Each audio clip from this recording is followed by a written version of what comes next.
Tax and telehealth have married together because we realize there's a lot of integration within the two of them. Decisions that seem really logical from a health perspective can have pretty serious tax implications if you're not aware what you're doing when you're planning these structures. You can call your doctor when you're ill and not worry about spreading your illness.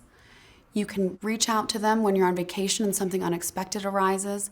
And you can even reach out to a specialist that's across the country without having to jump on a plane. You're sharing services, you're storing records digitally, and you're providing access to patient files over the cloud. It's something that never could have been done years ago. With all of those new medical opportunities come the tax consequences. And the reason for this is people.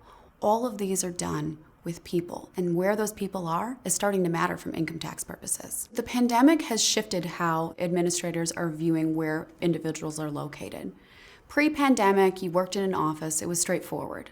Originally, the state administrators took a pretty soft view. There were some exceptions. For example, Massachusetts said, if you were an employee for Massachusetts purposes previously coming into the office, you were still a Massachusetts employee.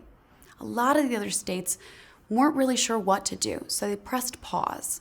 Well, the pause button has now been shut off because they realized this is going to have more permanent implications. It went from a 2-week lessen the curve to permanently remote employees. That also affects the income operations of the organization as a whole.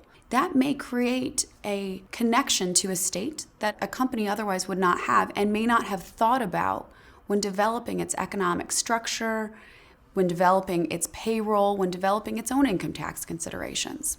So as companies are moving forward in determining what are their tax implications, they need to ask themselves questions. Are you growing in a new area, in a new location, or entirely starting fresh? So asking those questions about taxes and about where your employees are, about where your doctors are, where you anticipate patients to be, can all create a better tax structure overall and create not only a value for the company as an organization, but also create value for the patients and users.